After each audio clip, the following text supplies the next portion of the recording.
the channels to market are completely different than they were 7, 10 years ago. But I'll also go back to my point about these 8 rooms not changing, and marketing strategy hasn't changed. There'll be a lot of people who will say to me, that's rubbish. But the process that we use, which is based on all marketing is based on understanding who you're trying to market to. And if you don't invest the time in that understanding, you'll never be able to speak the language or the words, and you'll never be able to align your business in order to deliver that value.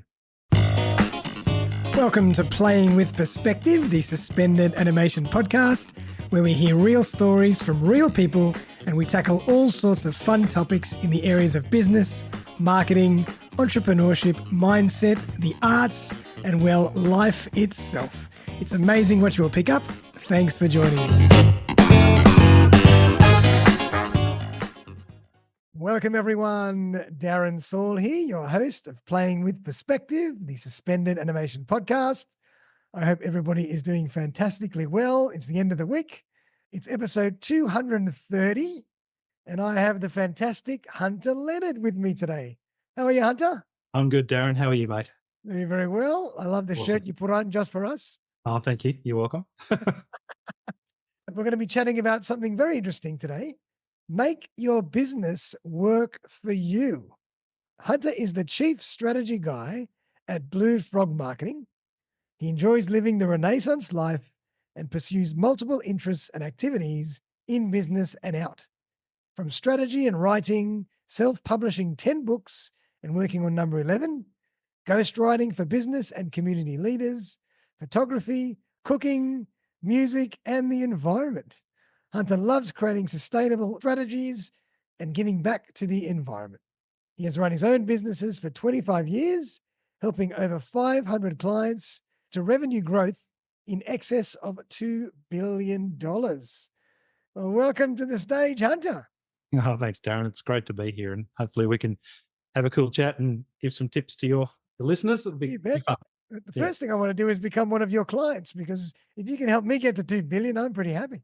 I think we all would if we did that for one business anyway, but love it. And you, like me, we like doing lots of different things. I love that term, a Renaissance man or Renaissance life.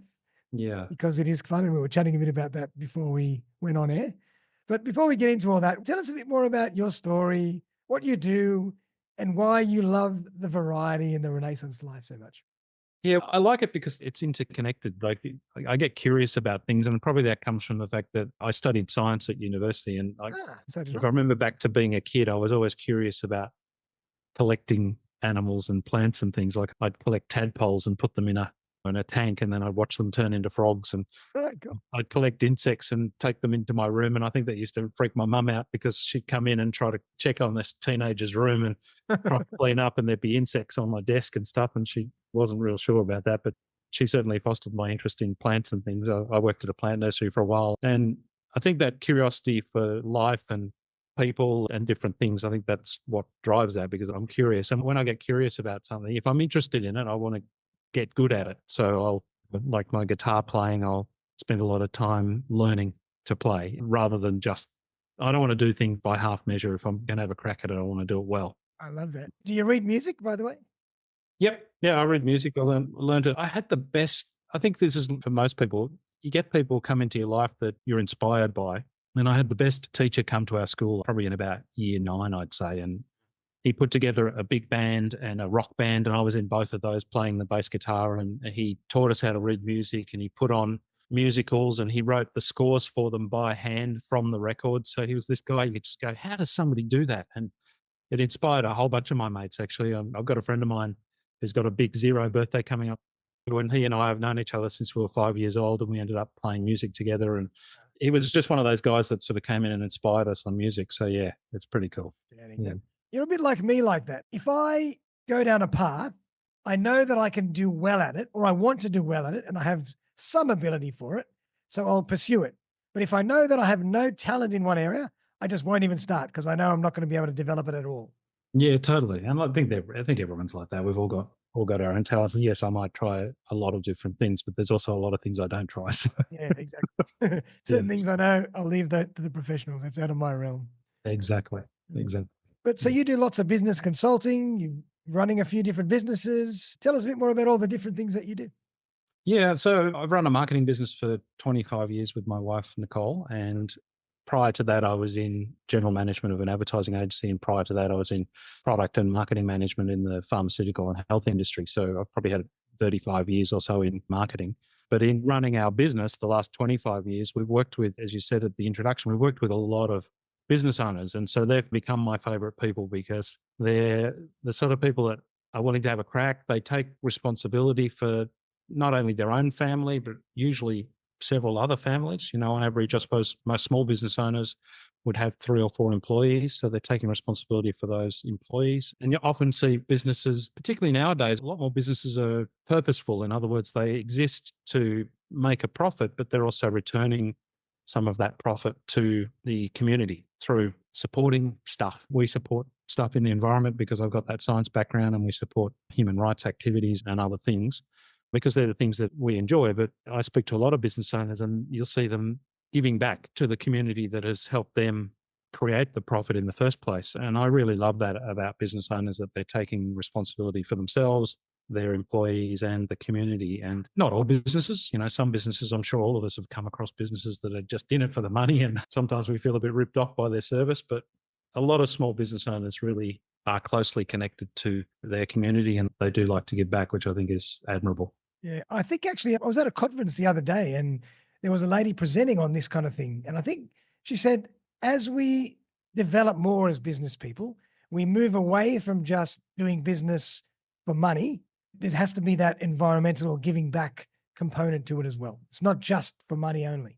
Yeah, totally. I mean, the basis is that you want to, and this is partly what I do in my business. So through either our marketing business or through our consulting, is we want business owners to be as successful as possible so that they can do that. Yeah. Because if a business is struggling to pay the bills, or they've got poor cash flow issues, or they don't know how to market themselves, then they're never going to be successful enough to make the money to pay themselves well and pay their employees, and then they've got left over to be able to give to the community. And that's why I think I love working with business owners, because that in the majority of cases, if you're able to see them to success and help them do better at what they do, then they're going to help others. So absolutely. Yeah, so true. And so I understand that you approach business consulting in a slightly different way, a little bit of a non-conventional way with your 8 rooms model. So I'd love to unpack that a little bit. Yeah. So I'll start with this idea of, let's talk about gurus and experts, if you like. Now, if you take Malcolm Gladwell's 10,000 hours, that if you've done something for that long, you're probably an expert at it. And I've probably had 30,000 hours in marketing and business. So I could be called an expert, but I don't approach it from the perspective that I want people to look at me and go, oh, Hunter's the guy that gave me all that information. He's the guru, all that sort of thing. And I write books, but I write books from the purpose of, I want to share information that, and in regards to our 8 rooms of business, that information actually came from 10,000 surveys of business owners over the last decade or so. So if you like, there's 10,000 gurus out there that I've gone and spoken to who've told me what they run into in terms of challenges in running their business. Right. And then I looked at that and analyzed what were the categories of problems. Yeah. And it turns out there was around 8 categories. So we came up with this idea of calling them rooms, to say to a business owner, you have to spend some time in each one of these rooms, even though they're virtual, if you know, virtual rooms. Spend time in those rooms because they're the rooms that are going to challenge you, or they're the rooms that will challenge you if you don't spend time in them. So as an example, if you don't spend time understanding your customers and your market and your competition in the marketing room, then you're likely to be in a position where marketing your business and getting customers is just hard. You struggle to do it. Some people are naturally good at securing customers, but most of us real people have to understand what customers want so that we can communicate a message that makes sense to them. That's right. Yeah. And it's a constant evolution, a constant cycle of feedback, because it changes as well. Exactly, because needs change over time. I mean, we all know that a lot of customers are moving from bricks and mortar to online purchasing, and that's up around a quarter of all purchases now. So a lot of businesses have had to evolve to have an online platform to sell their products and services. So we know that. Coming into another room, if you're not spending time making sure that your pricing is correct and invoicing on time and collecting the invoices that are due and controlling the costs in your business and making sure that your accountant is recording it all so that you can know how much tax you owe, the money room, that's probably the room that's going to bite you in the bum. Excuse the expression. So, and this is what we found. So we've basically sourced 10,000 people who've done it in order to write a book about the 8 rooms so that the next person who's going to do it, or the business owner who's been running it for a while and it's just been tough, can look at the book and say, okay, these are the areas I need to spend time on. They can assess them for themselves. Are they spending time in those rooms? And how they do in each of those rooms. And we've created a bit of a benchmark where they can give themselves a bit of a score, focus on rooms that they're having trouble with. So I suppose the different way that we focus on it is we're not that interested necessarily in the structure of the business or the office or the shop or the organization chart or whatever. We're interested in the business owner themselves because they're the source of the business. They're the one that started it. So what we're trying to do is help them just be better themselves, which is sometimes you say to business owners, how are things going in your business? What's going wrong? And they'll point the finger at a bunch of different things, but they forget that actually they could be the source of that problem because they haven't spent the time in those 8 rooms. So, and the business owners seem to like that. They seem to like that idea of breaking down the idea of owning a business into these categories, and then they can assess themselves in each category and then do work in each category and focus on those particular areas. So perfect. And so what are those 8 categories? I'd love to explore that. Yeah, sure. So the first one is the idea of setting goals and then putting in place a strategy to achieve those goals. And that room also has the aspect of inspiring others. So we also talk about strategy and leadership, if you like. So you've got to inspire others to follow you, whether that's your accountant or your staff or your investors or your customers. So that's the first room, is how do you set a goal that's real to you? How do you put in place actions in order to achieve the goals? Second room is then connecting into the customers. That's the marketing room. What do you know about your customers, your market, your competition, yourself, in order to be able to communicate and attract customers? Once you've attracted them, you can move into the sales room and convert them into customers. So they've reached for your service through an email or a phone call or maybe filling in a form on the website. And the sales process is just converting them. So the sales room is all about, am I in front of the right customer? How do I convert them? How do I handle objections? How do I close them? What's my system? Are my systems set up properly? Yeah. How does the sales, because often salespeople are very catch and kill. So if you're the business owner and you're a sales, it doesn't end at the sale. No. You then have to deliver on your promise. So whatever you've said to the customer in that sales process, they've said, yeah, I want to work with you. The next step is then obviously you have to fulfill that. The room after sales, though, is the money room. So how do you collect whatever the money you're charging for whatever service and product? Then, of course, you've got to get your people together and align their activities to service the customer. So that's the people room. And you've got to do that at a level of quality that the customer expects. So it doesn't matter whether you're selling a pen by Bic or a pen by Mont Blanc. They both have to write. Yeah. One's $1, one's $500. So I'm not talking necessarily about a business having to be the top quality. They don't have to be the Mercedes-Benz of their market or the BMW of their market. But whatever they've promised, they have to at least meet that standard. So even if they're mowing lawns, they have to tidy up after themselves, and the lawn has to be mowed, right? You wouldn't want to leave a big strip down the middle if you promised to do the whole lawn, because the customer's not going to be satisfied. It has to be a value exchange for whatever that cost is. Exactly. So that's the quality room. And then we have the client service room, which is just literally servicing the client. Have you, not necessarily about the quality, but have you physically delivered the product and service? Gotcha. Did the customer feel like they got that product and service? How are you scheduling your activity? So if you're a sole trader and you've got 50 customers to serve, how are you scheduling the time to serve all of them? So it's just the mechanics of scheduling your capacity. If you're making stuff in a warehouse, like bolting bits of steel together in an engineering business, how are you scheduling that so everyone gets the satisfactory outcome that they want? And then basically the last room is the adapting to change room. So pretty sure I've counted 8 there, but anyway. And the idea is that with that last room is that, of course, we're living in a world that's changing. We've got technology, we've got AI, we've got people listening to podcasts instead of the radio. There's always changes in business. We've got people moving to online sales, blah, blah, blah. We've got inflation, tax. There's always government trends, legislation. There's so many things that can change in a market, and you need to, if you're in a business, you need to continually adapt to survive that. And that room is about predicting the future so that you can give yourself time and space in order to adapt, because often businesses fail because they weren't aware the change was coming, and then they don't have the time in order to change, if you like. So we talk about the idea of a weather eye in that room, which is keep an eye on the storm on the horizon so you can reef the sails in and get into a safe harbor, or change the way you're doing things in time and not be surprised. So that's the 8 rooms. Wow, very impressive. And do you work in any particular niche or any particular level?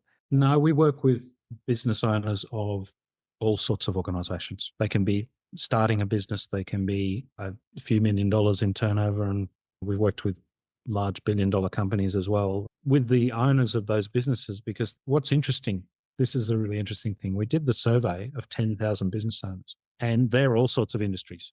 They're all sorts of sizes. And you know what? Those challenges haven't changed in a decade. So that's interesting. Even though people think, oh, the world's changing, I have to keep up, blah, blah, blah, Yep. blah. The strategic challenges of running a business do not change. The fundamentals are always The fundamentals. There may be different ways to communicate in the marketing room. So Yep. we might be using social media and AI instead of letters and letterbox drops or whatever advertising.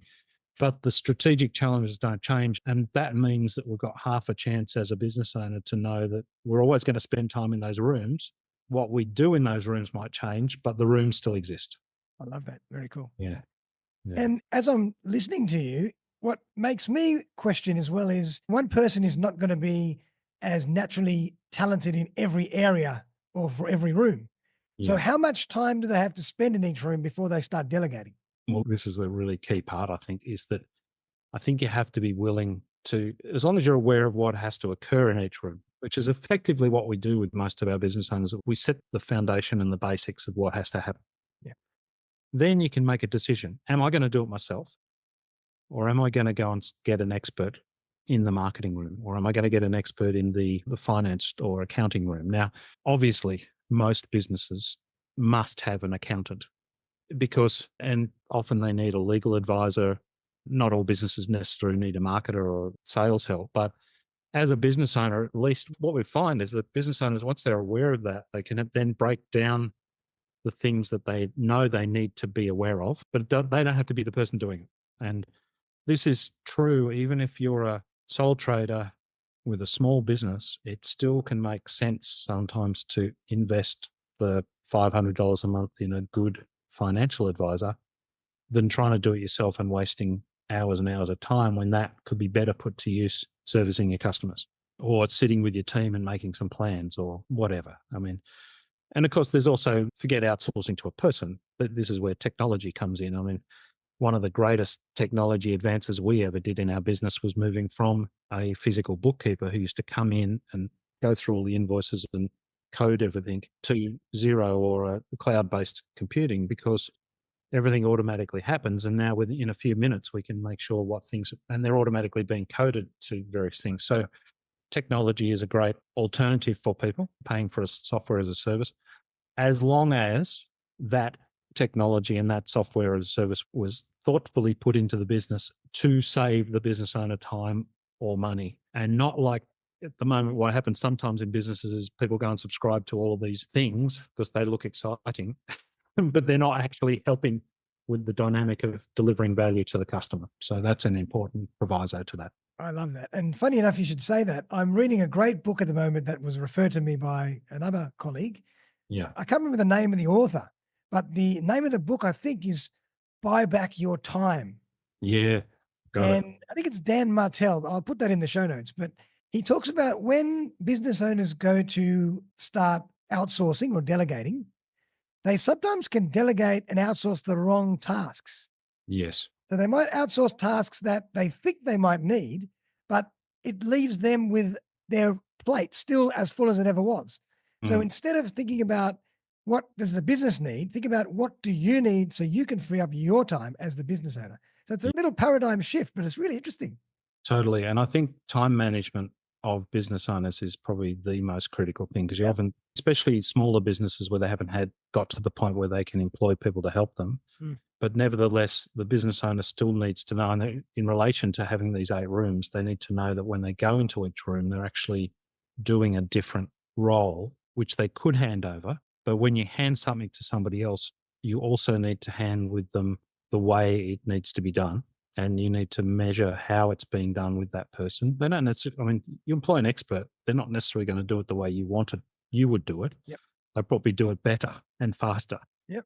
But nonetheless, as the business owner, you still have that responsibility that each of those tasks is getting done. Because, for example, let's say you engaged an accountant and you had a particular thing you wanted done, and then 3 or 4 months go past and you end up putting your BAS in, and then you get this bill that's bigger than you expected and you haven't set aside the money. So in that case, either you or the accountant hasn't done their job right, because there shouldn't be any surprises in regards to the money side of things. So That's right. if it gets outsourced, but I totally agree with you.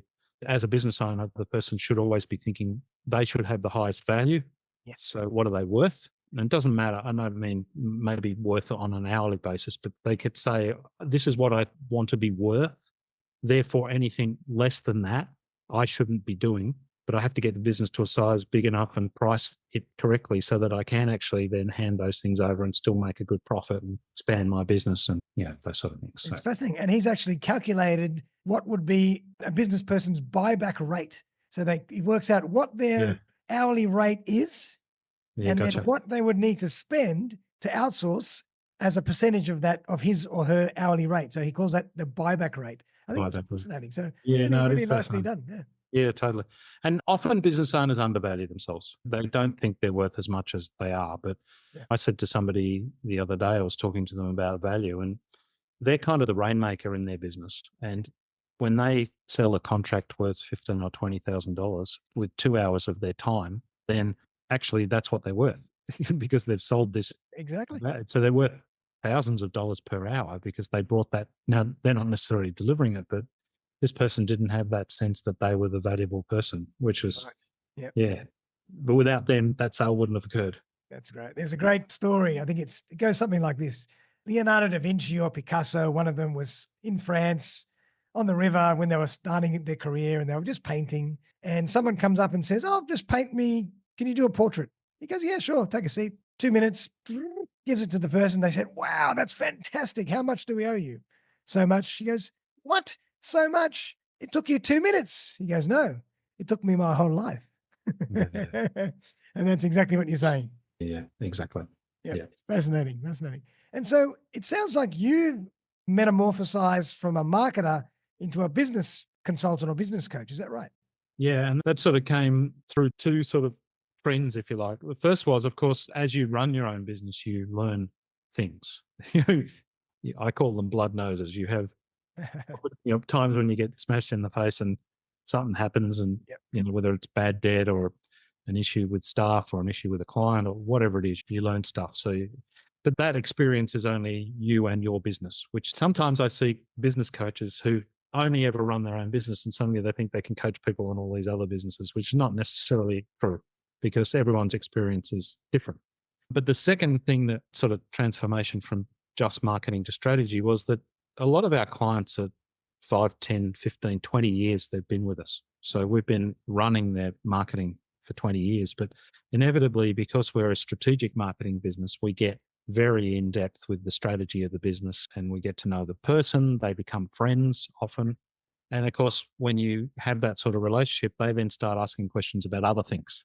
Like, how do you do blah? Or how do I hire somebody? Where do I find this person? Or one of my clients said to me, "Would you mind interviewing my leaders at my business, because I'd like to capture their stories?" So that, with my writing expertise, he said, "Well, you'd be a good person to do that." So I interviewed like 70 of his management team, and we wrote stories about all of those managers, and then we got them to share them. Amazing. And all of a sudden, all these managers knew things about their fellow colleagues that they had no idea had, the background, where they came from, what they did when they were kids. How cool is that? Some of them were in civil wars, and they had to escape. And the feeling and affinity between the team members grew as a result of that. So that gave me a new skill involved in that. And so over time, dealing with these hundreds of customers, we got to see all the challenges they were having. And of course, I was also doing this survey of business owners to ask them about challenges, and I'm confirming it every week with a different business, whether it's in bricks or steel or financial services or mowing lawns or consulting or whatever. And so over time we realized, and again, I think this curiosity comes back to this curiosity and the Renaissance life. We understood business owners pretty deeply as people.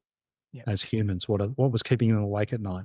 That sort of thing. So, of course, I have my own experts and mentors in different areas of business, which I've drawn on over many years. I interviewed a lot of them to check this survey with them to say, is this real? Is from your experience, is this what happens? And it's meant a transformation and just being able to help our customers more beyond the marketing side of things to help them. Because as I said, I really like them as humans. So I want them to do well. And if I can help them with training their team about something or handling pricing issues or interviewing their leaders or whatever, then it's just makes me happy because I'm helping them. Yeah, I love that. Now, just to take a sidestep from a pure marketing point of view, how have you and your organization started to work differently from a marketing point of view over the last 5, 7 years? Because things have changed rapidly. Well, I mean, clearly the channels to market are completely different than they were 7, 10 years ago. But I also go back to my point about these 8 rooms not changing, and marketing strategy hasn't changed. There'll be a lot of people who will say to me, that's rubbish. But the process that we use, which is based on all marketing is based on understanding who you're trying to market to. And if you don't invest the time in that understanding, you'll never be able to speak the language or the words, and you'll never be able to align your business in order to deliver that value. So 400 years ago, when the Italians first formed their guilds and they brought market sellers together for bread makers and tilers and whatever else, and this idea of business ownership started, it hasn't changed since then. You still have to understand your customer. Do they like this type of bread or that type of bread? Do they like you to service? Do they like you to deliver the stuff you've said on time, or do they prefer to have a cheaper price, or do they like the fact that you're safe, or whatever they value in Do they like regards to options? Do they like different options or packages that they could choose from, possibly? Exactly. So the strategy of build your marketing based on the understanding of your customers, your market, yourself, your competition hasn't changed, but the way we communicate completely. I mean, if I took one example, we've been working with a client called Melbourne Brick, who are a brick and paving retailer in Melbourne. They have 3 major display centres around Melbourne. When we first started doing their marketing, it was all about 3 things. It was advertising on radio, live reads with a couple of radio announcers. We had advertising in local newspaper.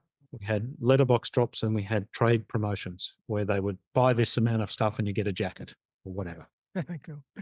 All very successful. They grew and they were able to establish really good trade relationships, customer relationships, et cetera, et cetera. And of course, they're display centers. Now, the vast majority of the outflow of communication is via social media, email, Google advertising, Facebook advertising, et cetera. So same customers still wanting a brick or a paver or a retaining wall for their house.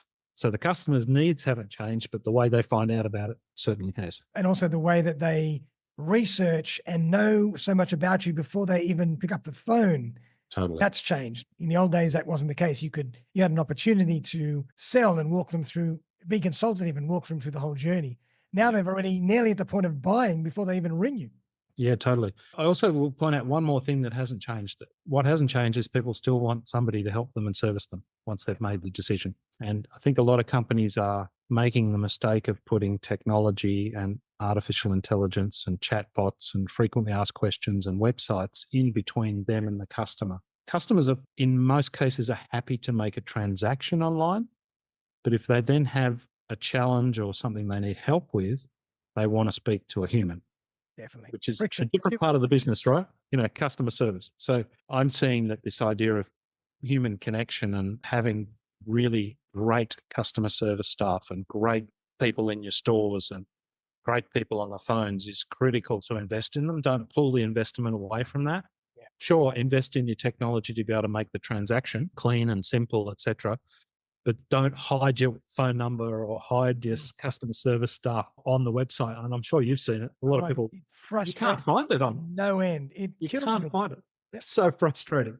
I've got a great product and I just need a little tweak and I need someone to talk to, and I Yeah. cannot find anybody to talk to. Yeah, exactly. So this same client, Melbourne Brick, he's invested heavily in having really good staff in each display center. He has people on the phone. You can ring anytime. They don't care whether the person's talking about 2 bricks or a whole house. They will service them and look after them. And I think that's a smart way for businesses to go in the future, even though they channel to market. So strategy's the same, channel changes, but continue to service your customer at the other end. I love that. That's so important. And I suppose that also fuels into the referrals and that side of the business as well. Because a lot of the time when you make it very difficult for your customers to access you, they're not going to refer you. They're not going to be your advocates as much. So if you Yeah, give them totally. great service, people will be jumping up and down to refer you.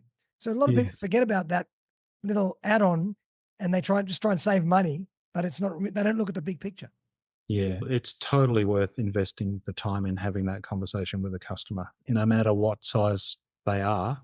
Even if you just do it with the pure intent of helping them, then the referrals will come. If it's that sort of industry where people refer, of course. So Yeah, true. Love it. yeah. And what's your take on something that I've been thinking about lately? What's your take on EDM or newsletter campaigns versus social media? I think that if you're doing an EDM or a campaign, then you're generally doing that to a known database of customers who agreed to be communicated with. So I think you naturally, in most cases, depends on the product, of course, but in most cases, you're going to get a better response or a better engagement rate because those customers already know you and they've already purchased, provided you're doing it in a way that doesn't annoy that Yeah. customer audience because That's the hard frequently, part is getting the balance yeah, right. yeah. And the simplest way I say to customers to work that out is that the frequency of your communication should match the frequency that people purchase your product. Okay, I like that.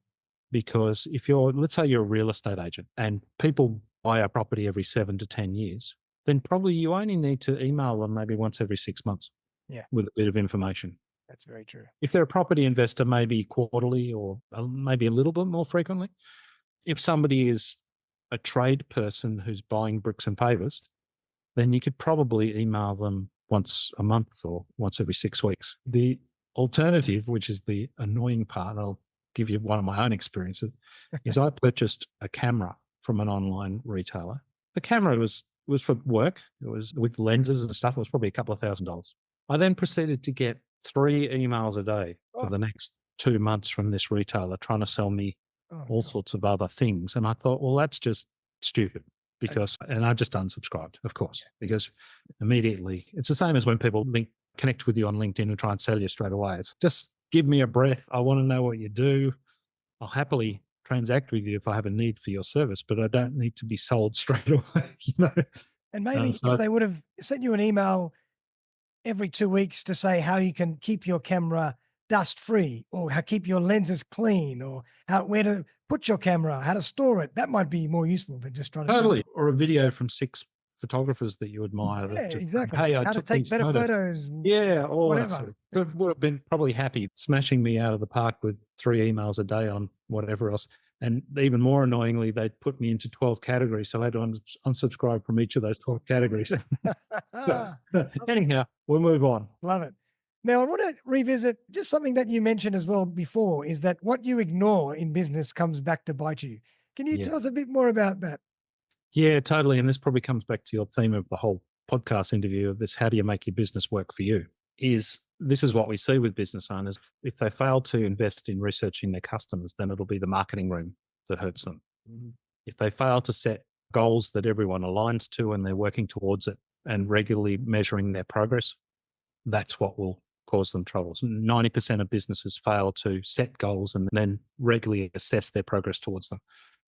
If you don't focus on pricing your products correctly, invoicing on time, collecting the money on time, and you have a big bad debt load, or you've got a cash flow issue where your time to collect is 60 days, but your time to pay is 30 days, then that's the room that will bite you. And it was one perfect example of this that I was working with a client not so long ago in an engineering business, had $1.5 million worth of outstanding work that hadn't been invoiced to clients and was complaining about his cash flow.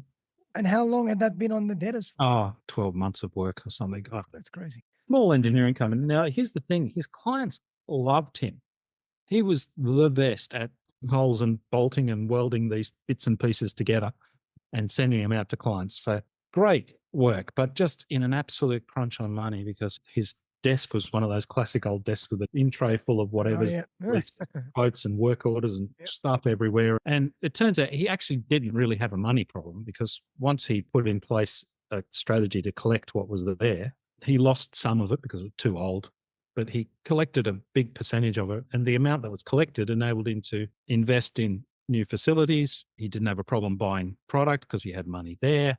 And so that's what I say to business owners is be aware that there are these categories. Now, whether they use our 8 rooms model or something else, it doesn't matter. But there's categories of things that you have to do in business. And if the things that you ignore will bite you because they're just not being done. And they should be happening, and they are happening with or without your help. The money's still flowing. If you're not speeding up the money coming in, potentially slowing down the money going out by reducing your costs or being smarter about how you purchase stuff, then if you don't look after your people, they're going to get upset. If you're not constantly saying to them, this is your job, you're doing a great job, you're not doing such a great job, we need to put some training, we're going to get a training program to help you. If you're just letting it go, then it's like it's an irresponsibility to being the business owner, because as the business owner, by law, if you're also the director, you're responsible and you can go to jail if you don't manage the business properly. Now, that's probably highly unlikely unless you're being a criminal, but you are responsible. You're responsible to your people, your customers, your community. So I love business owners, but sometimes they can be incredibly frustrating because they complain about they have no time. But the only reason they have no time is because they haven't spent the time on the right things in order to. Exactly. Yeah. I find that fascinating because for me, it's almost like this is simplifying things in a very superficial way or infantile way. But for me, it's almost like the most important thing is having systems in place for everything that you do. That almost will drive a business to success Yes. before anything else. Because you can have all the best of everything else, but if the systems fail, the whole thing falls apart. Yeah, totally. And I talk about this idea of a self-correcting system as well, because in marketing, and take this one as a simple example, but if you've said to someone or asked them a question, what do you want? I want blah, blah, blah. And then you deliver blah, blah, blah. And you do it with a smile and you do it faster than you said you would. And they already agreed on the price. They're happy. And if you don't deliver it and they say, can you fix this and this? And then you fix it, they're happy and they'll keep buying from you. In the money side of things, if you said you're going to bill or invoice $500 and you invoice $500, they're happy because they already agreed to that. Exactly. If you invoice 550, they're probably not going to be happy. So it becomes a self-correcting system because if you're in constant communication with your customer and your staff and your suppliers and the people doing all these outsourced activities for you, you can correct things. And you can usually, if you correct them early, then they'll solve easier.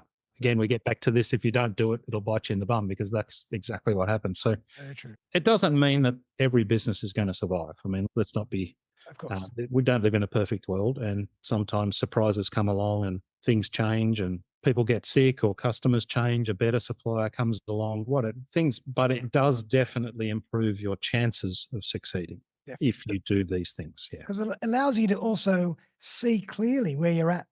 Yes. You're number one, because your systems make things cleaner and more organized. And number two, because you're not spending all this extra energy running around like a nutcase because you don't have systems in place. So it's like a double-pronged attack. Yeah. And I think I saw something the other day was about consistency and doing what you promise and keeping those sort of things simple. Yeah. And in most cases, for most businesses, the idea of consistently being in communication with customers, consistently delivering on your promises, consistently keeping your quality at a good level, and just doing what you need to do, putting in the effort, putting in the work, you'll get the return. As opposed to, I mean, sometimes I'm sure you've seen it, Darren, there's people on social media now that are promising the world they can turn you into a multi-millionaire in minutes and you don't have to do anything. You just have to pay them $10,000 and it'll all be good because they've worked out the secret. That's not really the way life works. Life works on the basis for most of us. You know, some people can get lucky, but most of us, it's all about how much effort we're willing to put in to deliver on our promises and making promises and delivering on them that allows us to be somewhat successful in life to whatever level that is. And it's about being, as you say, being consistent and also being patient and thinking of things from the long-term point of view. Yes. There's no quick fix anymore. And caring about, and as you saw that presentation the other day, caring about your customers and caring about your community that you operate in, then are also part of your survival strategy as well, because people go, well, you know what, he or she is a good guy or a good girl and they seem to run a good business and they seem to be helping others. And hey, I'll go and work with them instead of that bloke down the road who's a bit of a shark. Yep, so true. And something that I'm really passionate about is always managing expectations.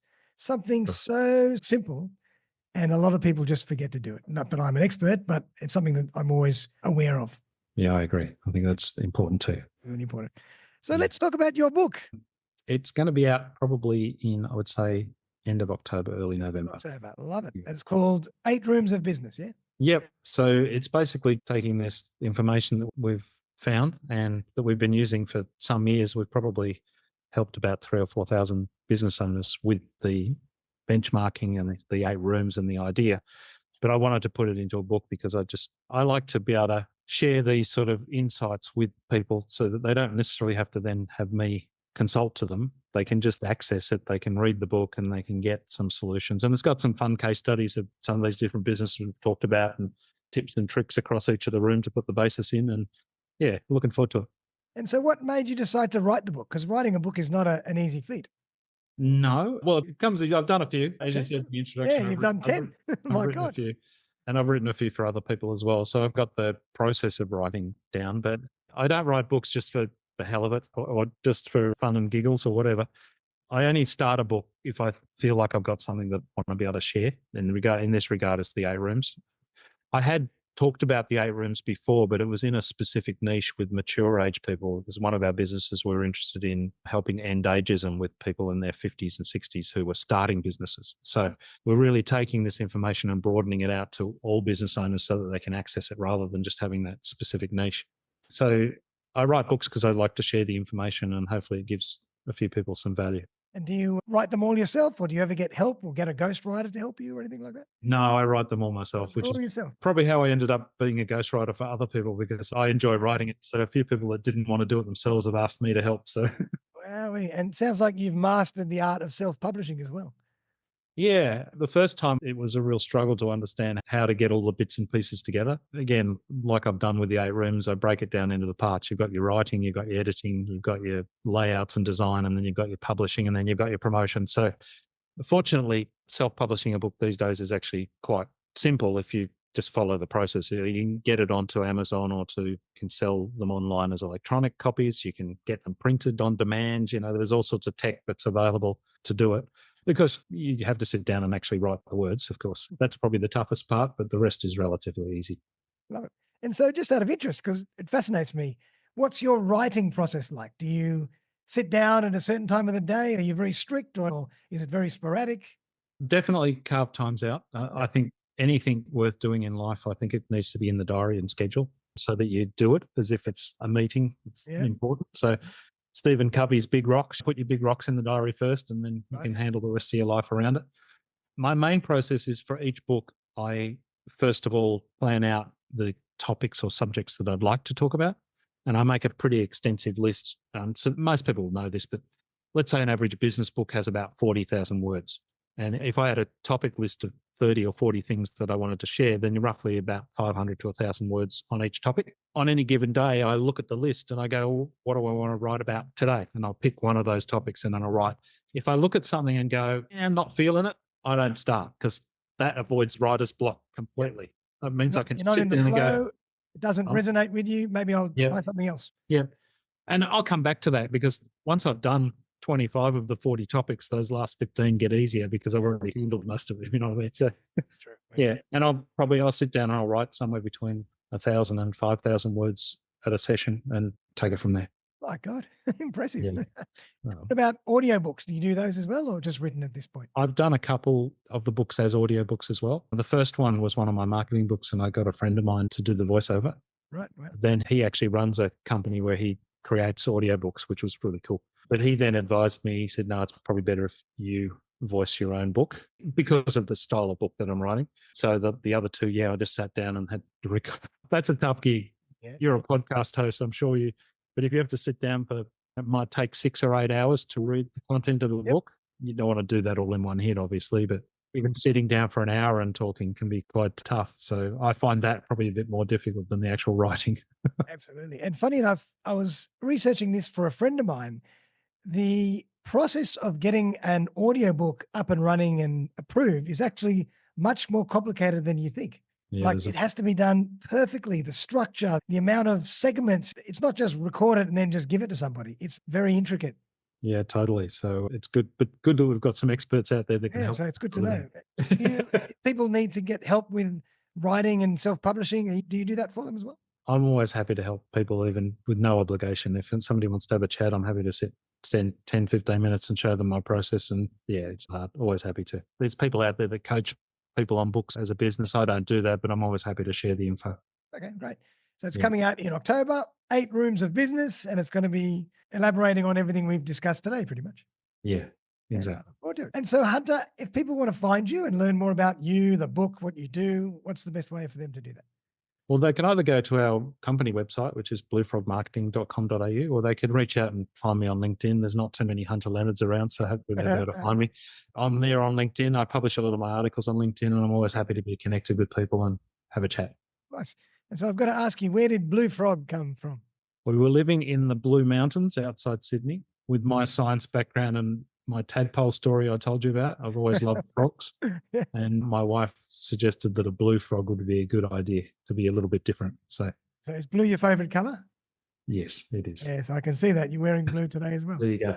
Yeah. There you go. See? I have a blue frog around here somewhere. Here you go. There's a little blue frog. That's fantastic. Love it. Well done. Anyway. Well, Hunter, it's been an absolute pleasure to talk to you today. I've learned a hell of a lot, and I'm really looking forward to the book. I'm going to get a copy myself because it sounds fascinating. Thanks, Darren. I make sure that I'm going to put all the details in the show notes for everybody to access you, your book, everything that you do, so they can find out when it comes available in October. And it's been really a pleasure, but I always like to give my guest the last word. So is there anything that you'd like to leave us with today?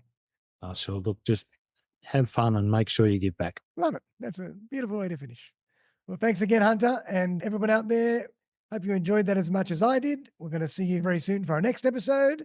So stay tuned and have a great weekend. Thanks very much. Thanks, Darren. Pleasure.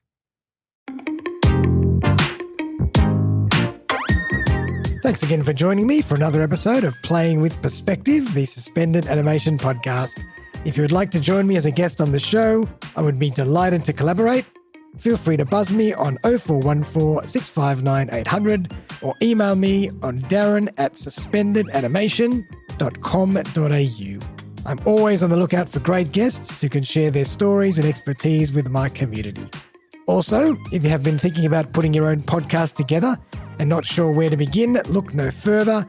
I run a really simple 3-part podcasting course, one-on-one with me, where I walk you through the entire podcasting journey. You will end up with a fantastic new podcast to start sharing right away. Feel free to get in touch to discuss further. But for now, though, have a fantastic day, and I'll see you next time.